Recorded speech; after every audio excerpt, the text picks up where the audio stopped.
ನಮಸ್ಕಾರ ಎಲ್ಲ ರೈತರಿಗೂ. ಇವತ್ತು ಈ ವಿಡಿಯೋದಲ್ಲಿ ಕಬ್ಬನ್ನು ಕಟಿಂಗ್ ಮಾಡ್ತಾ ಮಷಿನ್ ಬಗ್ಗೆ ಮಾಹಿತಿಯನ್ನು ಕೊಡೋಕ್ಕೆ ನಾನು ಈ ವಿಡಿಯೋದಲ್ಲಿ ಮತ್ತೆ ಬಂದಿದ್ದೀನಿ. ಇವಾಗ ಈ ಹೊಲದಲ್ಲಿ ಹೇಗೆ ಕಟಿಂಗ್ ಮಾಡುತ್ತೆ, ಹೊಲದಲ್ಲಿ ಎಷ್ಟು ಹಾಳಾಗುತ್ತೆ ಮತ್ತು ಇನ್ನೇನು ಬೆನಿಫಿಟ್ಸ್ ಇದ್ದಾವೆ ಈ ಮಷಿನ್ ಕಟಿಂಗ್ ಮಾಡಿಸೋದರಿಂದ, ಮತ್ತು ನಾವು ರೈತರಿಂದ ಲೇಬರಿಂದ ಕಟ್ಸೋಕ್ಕೂ ಈ ಮಷಿನ್ದ ಕಟಿಂಗ್ ಮಾಡಿಸೋದಕ್ಕೂ ಏನೇನು ಡಿಫ್ರೆನ್ಸ್ ಇದೆ, ಪ್ರತಿಯೊಂದು ಕೂಡ ಈ ವಿಡಿಯೋದಲ್ಲಿ ತಿಳಿದುಕೊಳ್ಳೋಣ.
ಬಂದಿದ್ದೀವಲ್ಲ, ಈ ಹೊಲದ ರೈತರಾದ ಭವಾನಿ ಶಂಕರ್ ಅವರು ನಮ್ಮ ಜೊತೆ ಇದ್ದಾರೆ.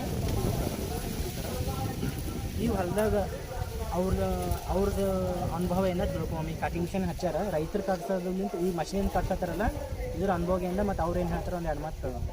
ಓಕೆ, ನಮಸ್ಕಾರ ಸರ್. ನಮ್ಮ ಹೆಸರು ಭವಾನಿ ಶಂಕರ್ ಅಂತ ಹೇಳ್ರಿ. ಒಂದು 7 ಎಕರೆ ಜಮೀನು ಅದ್ರಿ. 7 ಎಕರೆ ಪ್ರತಿ ವರ್ಷ ನಾವು ಕಬ್ಬೆ ಬೆಳೆಯೋದ್ರಿ. ಪ್ರತಿ ವರ್ಷನೂ ಕಬ್ಬು ಬೆಳಿತೀವಿ ಸರ್. ಇದು ಕಬ್ಬು ಬೆಳೆಯುವಾಗ ಕಟಿಂಗ್ ಟೈಮಲ್ಲಿ ಏನು ಬರುತ್ತಲ್ಲ ಸರ್, ಇದೆಲ್ಲ ಫ್ಯಾಕ್ಟ್ರಿ ಕಡೆಯಿಂದ ಆಗುತ್ತೆ. ಇನ್ನೊಂದೇನೆಂದರೆ ಮೆಷಿನ್ ಕಡಿಯೋದು ಈಗ ಟೋಲಿ ಅಂತ ಬರುತ್ತೆ, ಮಹಾರಾಷ್ಟ್ರ ಕಡೆಯಿಂದ ಬರ್ತಾರೆ ಕಡಿಯೋಕ್ಕೆ. ಅವ್ರ ಕಡಿಯೋದು ಬೇರೆ ಇದೆ ಸರ್. ಯಾಕಂದರೆ ಟೋಲಿಯವರು ನೀಟಾಗಿ ಕಟ್ಕೊಂಡು ಹೋಗ್ತಾರೆ. ಯಾಕಂದರೆ ಮನುಷ್ಯರು ಜನಗಳು ಅಂದರೆ ಕೂಲಿಯವರು ನೀಟಾಗಿ ಕಟ್ಕೊಂಡು ಹೋಗ್ತಾರೆ. ಮೆಷಿನ್ ಏನು ಮಾಡುತ್ತೆ, ಈಗೆಲ್ಲ ಇಲ್ಲಿ ನೋಡಿ, ಈಗ ನಡುವೆ ಎಲ್ಲ ಈಗೆಲ್ಲ ಬಿಡುತ್ತೆ. ನಡುವೆ ಕೆಳಗಡೆ ಮಲ್ಕೊಂಡಿರುತ್ತಲ್ಲ, ಒಂದೊಂದ್ಸರಿ ಗಾಳಿಗೆ ಬಿದ್ದುಬಿಡುತ್ತೆ ಕಬ್ಬು, ಗಾಳಿಗೆ ಬಿದ್ದುಬಿಡುತ್ತೆ, ಕೆಳಗಡೆ ಮಲ್ಕೊಂಡಿರುತ್ತೆ ಅದು ಕಬ್ಬು. ಆದರೆ ಡ್ರೈವರ್ ಮಾತ್ರ, ಆಪರೇಟರ್ ಮಾತ್ರ, ಈ ಮೆಷಿನ್ ಆಪರೇಟರ್ ಮಾತ್ರ ಕರೆಕ್ಟ್ ಆಗಿದ್ರೆ ಸರಿಯಾಗಿ ಕಟ್ ಮಾಡುತ್ತೆ, ಸರಿಯಾಗಿ ಕಟ್ ಮಾಡ್ಕೊಡ್ತಾರೆ.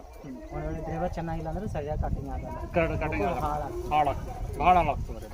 ಡ್ರೈವರ್ ಒಬ್ಬ ಕರೆಕ್ಟ್ ಇರಲಿಲ್ಲ ಅಂದ್ರೆ ಪೂರಾ ಜಮೀನು ಭೀ ಹಾಡ್ರಿ, ಮೆಷಿನ್ ಭೀ ಹಾಡ್ರಿ. ಇವಾಗ ನಿಮ್ಮ ಹೊಲದಾಗ ಅಂತಗನಾರ ಹಾಳಾಗಿಲ್ಲ ನಾನು ನೋಡ್ತಿದ್ದ ಪ್ರಕಾರ. ಬಟ್ ಎಲ್ಲಾರು ಒಂದೊಂದು ಆಗ್ಯಾವ, ತಳ ಮಕ್ಕೊಂಡಿವಾಗಲಿ ಬಿದ್ದಿವಾಗಲಿ ಎಲ್ಲಾರ ಒಂದೊಂದು ಇದು ಆಗ್ಯಾವ. ಆಗ್ತದೆ ಸರ್. ಇವೆಲ್ಲ ಇದು ಏನಾಗ್ತದೆ ರೀ, ಇದು ಹೋದ್ಮೇಲೆ ಏನಾಗ್ತದೆ, ಇದು ಕಟಿಂಗ್ ಇಂದ ಕರೆಕ್ಟ್ ಆಗ್ತದಲ್ರಿ. ಅದು ಎಲ್ಲಾರ ಒಂದ್ಸಲ ಬಿದ್ದಿದಾಗ್ಲಿ ಮಾಡಿದಾಗ್ಲಿ ಅದು ಇರಲ್ದೆ, ಈ ತರ ನೆಲದಲ್ಲಿ ಏನಾದ್ರು ಎದ್ರ ಕಟಿಂಗ್ ಕರೆಕ್ಟ್ ಕಟಿಂಗ್ ಏನು ಫಾಲ್ಟ್ ಅಲ್ಲತ್ತಿರ. ಎಲ್ಲಾರ ಒಂದು ಬಿದ್ದೆ ಅದ್ರ ಮಾಡ್ತಾವ, ಅದ್ರ ಯಾರು ಏನ್ ಮಾಡಲ್ಲ. ಮನುಷ್ಯರಾದ್ರೂ ಕರೆಕ್ಟ್ ತಗೋತಾರ, ಮೆಷಿನ್ ಆದ್ರೂ ತಗೊಂಬಲ್ಲ ಅಷ್ಟೇ. ಅಂದ್ರೆ ಎಲ್ಲೂ ಕಟಿಂಗ್ ಏನು ಮಿಸ್ಟೇಕ್ ಜಮೀನ್ ಏನು ಹಾಳಾಗಲ್ಲ ಸರ್, ಏನು ಹಾಳಾಗಲ್ಲ. ಇವಾಗ ಕಬ್ಬಿಲ್ ನಿಂತಿದ್ರೆ ಲುಕ್ಸಾನ್ ಏನಿಲ್ಲ, ಲುಕ್ಸಾನ್ ಏನಿಲ್ಲ ಸರ್. ಈಗ ಇಲ್ಲಿ ನೋಡ್ರಿ, ಮೆಷಿನ್ ಏನ್ ಮಾಡ್ತದ, ಪೀಸ್ ಇಲ್ಲೇ ಕಟ್ ಮಾಡ್ತದೆ. ಇದು ಪೀಸ್ ಕಟ್ ಮಾಡಿ ಹೋಗಿ ಡಂಪ್ ಮಾಡ್ತಾರಲ್ಲ ಲಾರಿದಾಗ. ಅವಾಗ ಅದು ಒಳಗಿಂದ ಕಬ್ಬಿನ ರಸ ಸ್ವಲ್ಪ ಹಾಕೊಂಡ್ ಬರ್ತದ್ರಿ. ಅದ್ರಲಿಂತ ಈಗ ಒಂದು ಲಾರಿ ಒಂದು ಲೋಡ್ ಹೋಯ್ತಂದ್ರೆ 20 ಟನ್ ಬರ್ತದ್ರಿ. ಅದ್ರ ಒಂದು 1 ಟನ್ ಕಡಿಮೆ ಬರ್ತದ್ರಿ ಇದು. ಓಕೆನಾ, ಹಿಂಗ ಈ ಮೆಷಿನ್ ಕಟಿಂಗ್. ಅದೇ ಮನುಷ್ಯರ್ ಕಟ್ ಮಾಡಿ ಒಳಗೆ ಕಟಿಂಗ್ ಮಾಡ್ತಾರ ನೋಡ್ರಿ ಲಾರಿ ಒಳಗ, ಅವಾಗ ಏರ್ ಹಿಡ್ಕೊಳ್ತದ್ರಿ. ಇದು ಒಳಗ ಏರ್ ಹಿಡ್ಕೊಂಡು ತೂಕ ಜಾಸ್ತಿ ಬರ್ತದೆ, ಜಾಸ್ತಿ ಬರ್ತದೆ. ಇದು ಮೆಷಿನ್ ತೂಕದ್ದು ಡಿಫ್ರೆನ್ಸ್ ಅದ ಮೆಷಿನ್. ಪ್ಲಸ್ ಪಾಯಿಂಟ್ ಏನಂದ್ರೆ ಸರ್, ಇಲ್ಲಿ ನೋಡ್ರಿ, ಪ್ಲಸ್ ಪಾಯಿಂಟ್ ಏನಾದ್ರೆ ಇದು ಮನುಷ್ಯರು ಕಟ್ ಮಾಡೋದ್ರು ಇದು ಇನ್ನ ಈಟ್ ಹೈಟ್ ಇರ್ತದೆ ಸರ್. ಕೆಲವೊಬ್ರು ಮನುಷ್ಯರು ಕೆಳಗಿಂದ ಕಟ್ ಮಾಡ್ತಾರೆ, ಕೆಲವೊಬ್ರು ಈಟ್ ಹೈಟ್ಲಿಂದ ಇಲ್ಲಿ ಕಟ್ ಮಾಡ್ತಾರೆ. ಇದು ಮೆಷಿನ್ ಕಟ್ ಮಾಡಿದ್ರಿ.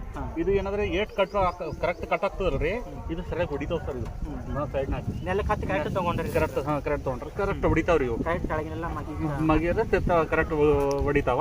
ಆಮೇಲೆ ಮನುಷ್ಯರು ಕಟ್ ಮಾಡಿದ್ಮೇಲೆ ಅಂತ ಮತ್ತೆ ಇನ್ನೊಂದ್ಸರಿ ನಾವು ಕಟ್ ಮಾಡಬೇಕಾಗ್ತದೆ. ಮನುಷ್ಯರು ಕಟ್ ಮಾಡಿದ್ರಿ, ಇದು ಮೆಷಿನ್ ಕಟ್ ಮಾಡೋದಲ್ರಿ, ಕೆಳಗೆ ಕರೆಕ್ಟ್ ಆಗಿ ಹೊಡಿತಾವ. ಇದು ಮತ್ತೆ ಕಟ್ ಮಾಡೋದತ್ತಲ್ರಿ, ಇದು ಒಟ್ಟು ಸುಡೋದ್ರಿ. ಸುಟ್ಟ ಮೇಲೆ ಮತ್ತೆ ನೀರು ಸ್ಟಾರ್ಟ್ ಮಾಡೋದ್ರಿ. ಇವ್ ನೀವು ಇದ್ರ ವಾಡೆ ಅಂತಾರಲ್ರಿ ಇದು ಒಂದು ಕಸನ್ ಅದಲ್ರಿ, ಇದು ಹಿಂಗೆ ನೀವು ಬಿಟ್ರೆ ಅಂದ್ರೆ ಇದು ಗೊಬ್ಬರ ಆಗ್ಬಿಡ್ತದೆ ಸರ್. ಇದು ನೀರು ಬಿಟ್ಟು ಅದು ಕೊಳತ್ ಹೋಗಿ ಗೊಬ್ಬರ ಆಗ್ಬಿಡ್ತದೆ. ಇದು ಒಂದು ಪ್ಲಸ್ ಪಾಯಿಂಟ್ ಅದ್ರಿ ಇದ್ರದ್ದು. ಈ ಕಾಮನ್ ಅವ್ರ ಮನುಷ್ಯಲಿಂದ ಕಡಿಸ್ದೇವ್ ಅಂದ್ರೆ ಇದು ಚಂಡಿ ಎಲ್ಲ ಹಂಗೆ ಬಿದ್ಬಿಡ್ತಾವ. ಅದು ಮತ್ತೆ ಉರಿಯ ಸುಡ್ಬೇಕಾಗ್ತದೆ. ಅದು ಉರಿಯಕ್ಕೆ ಕೆಲವೊಬ್ರು ಏನ್ ಮಾಡ್ತಾರೆ, ಸ್ಪ್ರಿಂಕ್ಲರ್ ಹಚ್ಚಿಬಿಟ್ಟು ಅದಕ್ಕೆ ಸ್ಪ್ರಿಂಕ್ಲರ್ಲಿಂತ ನೀರು ಬಿಟ್ಟು ಇದು ಮಾಡ್ತಾರೆ, ಕೊಳಿಸ್ಬಿಡ್ತಾರೆ. ಅದಕ್ಕೆ ಕೆಲವೊಬ್ರು ಸುಟ್ಟು ಬಿಡ್ತಾರೆ. ಅವ್ರ ಮೇಲೆ ಡಿಪೆಂಡ್. ಅವ್ರಿಗೆ ಗೊಬ್ಬರ ಬೇಕಾಗಿತ್ತಂದ್ರೆ ಸ್ಪ್ರಿಂಕ್ಲರ್ ಹಚ್ಚಿ ಕೊಳಿಸ್ಬೇಕು, 2-3 ತಿಂಗಳು ಕೊಳತ್ ಹೋಗ್ತದೆ ರೀ. ಅವ್ರಿಗೆ ಗೊಬ್ಬರ ಬೇಕಾಗಿದ್ರೆ ಅಂದ್ರೆ ಸುಟ್ಟು ಬಿಡ್ತಾರೆ. ಅವ್ರ ಮೇಲೆ ಅವ್ರದ್ದು ನೇಚರ್ ಮತ್ತು ಅವ್ರು ಅವ್ರಿಗೆ ಹ್ಯಾಂಗೆ ಸಫಿಷಿಯೆಂಟ್ ಆಗಿರ್ತದೋ ಅವ್ರು ಹಂಗೆ ಮಾಡ್ತಾರೆ. ಓಕೆ ರೈತರೆ, ಇದು ಒಂದು ಪ್ಲಸ್ ಪಾಯಿಂಟ್ ಇದೆ ಇದರಲ್ಲಿ. ಇದೇನು ಮಷಿನ್ ಹಚ್ತಿರಲ್ಲ ನೀವು, ಇದು ಬೂಸ ಏನಿರುತ್ತೆ ನೋಡ್ರಿ, ಇದು ಫುಲ್ ಇದು ಪೂರಾ ಚೂರು ಮಾಡಿಬಿಡ್ತದೆ. ಇದು ಇಲ್ಲೇ ಕೊಳತು ಗೊಬ್ಬರ ಆಗ್ತದೆ. ನಾವು ರೈತರನ್ನು ಕಡಿಸಿದಾಗ ಏನಾಗ್ತದಪ್ಪ ಅಂದ್ರಲ್ಲ, ಅವ್ರು ಚಂಡಿ ಹಾಗೆ ಬಿಡ್ತಾರಲ್ಲ, ಅದು ಜಲ್ದಿ ಕೊಳೆಯಲ್ಲ. ಮತ್ತು ಮೊಳಕೆ ಬರ್ಲಾಗೂ ಸ್ವಲ್ಪ ಪ್ರಾಬ್ಲಮ್ ಆಗ್ತದೆ. ಹಿಂಗೆ ಹೊಲದಲ್ಲಿ ಹೈಟ್ ಇರ್ತದೆ. ಇಲ್ಲ ಅಂದರೆ ಅದಕ್ಕೆ ಚೂರ ಮಾಡ್ಲಿಕ್ಕೆ ಬೇರೆ ಮಷಿನ್ ಅದ. ಅವ್ರು ಮತ್ತೆ ಎಕರೆಗೆ 3,000-4,000 ತೊಗೊಂಡು ಚೂರ ಮಾಡಿ ಕೊಡ್ತಾರೆ. ನಮ್ಗೆ ಎಲ್ಲರೂ ಒಂದೊಂದು ಕೆಳಗೇನು ಕಬ್ಬು ಬಿದ್ದಿರ್ತಾವಲ್ಲ, ಅವೆಲ್ಲರೂ ಒಂದೊಂದು ಕಬ್ಬು ಉಳ್ಳೆಕತ್ತಾವ. ಬಟ್ ನೆಲಕ್ಕೆ ಹತ್ತಿ ಕಟಿಂಗ್ ಮಾತ್ರ ಫಸ್ಟ್ ಕ್ಲಾಸ್ ನಡೆದದ. ಮತ್ತು ಅಂದ್ರೆ ಮನುಷ್ಯರಾದ್ರೆ 8 ದಿನ ಕಡಿತಾರೆ, ಮೆಷಿನ್ ಆದ್ರೆ 2 ದಿನ ಒಳಗೆ ಎಲ್ಲ ಮುಗಿಸ್ಬಿಡ್ತಾರೆ. 2 ದಿನ ಒಳಗೆ ಎಲ್ಲ ಮುಗಿಸ್ಬಿಡ್ತಾರೆ. ಸರಿ, ಇವಾಗ ನೀವೇನು ನೋಡ್ತಾ ಇದ್ದೀರಾ, ಈ ಸುತ್ತಿ ಕಟಿ ಮಾಡ್ಕೊಂಡು ಬಂದಿರೋದು ಫುಲ್ ನೆಲಕ್ಕೆ ಹತ್ತಿ ತೊಗೊಳಕತ್ರ ಮಷಿನ್ ಅದ. ಎಲ್ಲೂ ಏನು ಅಂತೇನೋ ಇದು ಆಗ್ತಾ ಇಲ್ಲ. ಬಟ್ ಈ ಥರ ಕೆಳಗಡೆ ಬಿದ್ದಿರೋ ಕಬ್ಬುಗಳೇನಿದಾವಲ್ಲ, ಅವು ಮಾತ್ರ ಇರ್ತಾ ಇದ್ದಾವೆ ಇದರಲ್ಲಿ. ಕಬ್ಬು ಕಟ್ಟಿರೋದು ಚೆನ್ನಾಗಿರೋದಿದ್ದರೆ ಏನು ಪ್ರಾಬ್ಲಮ್ ಆಗೋಲ್ಲ.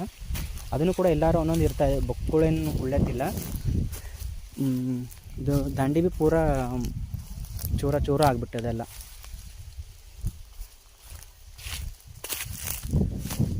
ನುಕ್ಸಾನ್ರೇನು ಅಂತಗಾನ ಆಲತ್ತಿಲ್ಲ. ಜಸ್ಟ್ ಎಲ್ಲಾರ ಒಂದೊಂದು ಆಗ್ಯದ ಅಷ್ಟೆ.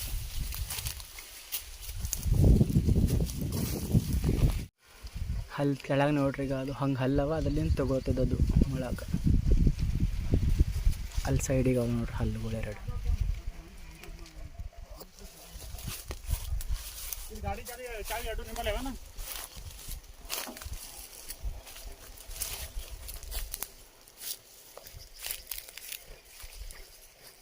ಎಷ್ಟು ಫೀಟ್ ಅಂತರದಲ್ಲಿ ಇದ್ಕೊಂಡ್ರೆ ಕಟಿಂಗ್ ಮಾಡ್ಬೋದು ಅಂತ ಹೇಳ್ತಾ ಇದ್ದೀನಿ ನೋಡ್ರಿ.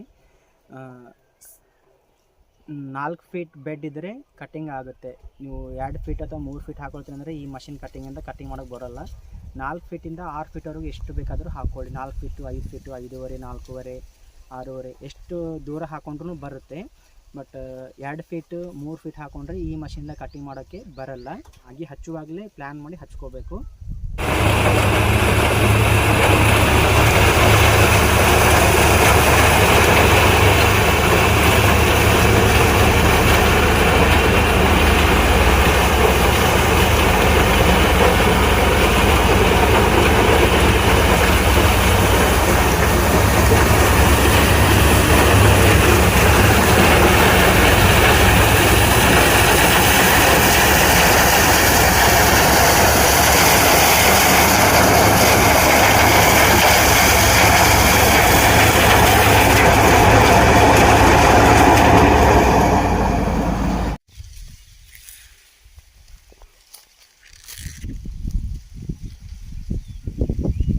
ಈ ಮಷಿನ್ ಏನಾದರೂ ನೀವು ನಿಮ್ಮ ಹೊಲಕ್ಕೆ ತರಿಸ್ಬೋದ್ರೆ ಕೆಳಗಡೆ ನಂಬರ್ ಹಾಕಿರ್ತೀನಿ. ಆ ನಂಬರ್ಗೆ ಕಾಲ್ ಮಾಡಿರಿ, ಬರ್ತಾರೆ ಅವರು. ಮತ್ತು ಅವರಿಗೆ 20ರಿಂದ 40 ಎಕರೆವರೆಗೂ ಇದ್ದರೆ ಬರ್ತಾರೆ.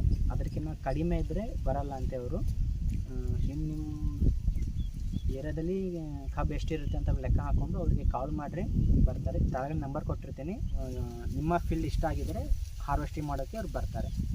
ಹಾರ್ವೆಸ್ಟಿಂಗ್ ಮಾಡಿಸೋದ್ರಿಂದ ಏನು ಉಪಯೋಗಗಳಪ್ಪ ಅಂದ್ರಲ್ಲ, ಒಂದು ನೆಲಕ್ಕೆ ಹತ್ತಿ ತೊಗೊಳ್ತಾರೆ. ಅಂದ್ರೆ ಒಂದು ದೊಡ್ಡದು ಒಂದು ಸಣ್ಣದು ಎಲ್ಲೂ ಇಡಲ್ಲ. ಕರೆಕ್ಟಾಗಿ ಒಂದೇ ಲೆವೆಲ್ನಾಗ ನೆಲಕ್ಕೆ ಬಿಟ್ಟು ಒಂದು 1/2 ಇಂಚ್ ಮೇಲ್ಗಡೆ ಮಾತ್ರ ಇರ್ತದೆ ಅದು. ಮತ್ತು ಅದಕ್ಕೆ ಖಿನ್ಸರಿ ಕಡಿಯೋದಾಗಲಿ ಅದಕ್ಕೇನು ಮಾಡೋದಾಗಂಥ ಅವಶ್ಯಕತೆ ಇರಲ್ಲ. ಇನ್ನೊಂದು ಏನಪ್ಪ ಅಂದರೆ, ಇದು ಬೂಸ ಏನಿರ್ತದಲ್ಲ, ಕಬ್ಬಿನ ದಂಡಿ ಆಗಲಿ ಅದು ಎಲೆ ಆಗಲಿ ಫುಲ್ ಚೂರ ಮಾಡಿಬಿಟ್ಟಾಗ್ತದೆ. ಇದು ಒಂದು ಪ್ಲಸ್ ಪಾಯಿಂಟ್. ಮತ್ತು ಇದಕ್ಕೆ ಖಿನ್ಸರಿ ಚೂರ ಮಾಡಿಸೋದಾಗಲಿ ಸುಡೋದಾಗಲಿ ಏನೂ ಹತ್ತಲ್ಲ. ಇದನ್ನು ಹೀಗೆ ಬಿಟ್ಬಿಟ್ರೆ ಇಲ್ಲೇ ಕೊಳತು ಹೋಗ್ತದೆಲ್ಲ ಇದು. ಓಕೆ ರೈತರೆ, ಇದಿಷ್ಟು ಈ ಮಷಿನ್ನು ಈ ಹೊಲದಲ್ಲಿ ನಡೆದಿರೋ ಮಾಹಿತಿ. ಇನ್ನೊಂದು ವೀಡಿಯೋದಲ್ಲಿ ಮತ್ತೆ ಸಿಗೋಣ. ನೀವೇನಾದರೂ ಈ ಮಷಿನ್ ಖರೀದಿ ಮಾಡಬೇಕಾದ್ರೆ ಮೇಂಟೆನೆನ್ಸು, ಕಾಸ್ಟು ಎಲ್ಲ ಇನ್ನೊಂದು ವೀಡಿಯೋದಲ್ಲಿ ತೊಗೊಂಡು ಬರ್ತೀನಿ. ಅಲ್ಲಿವರೆಗೂ ವೇಟ್ ಮಾಡಿ.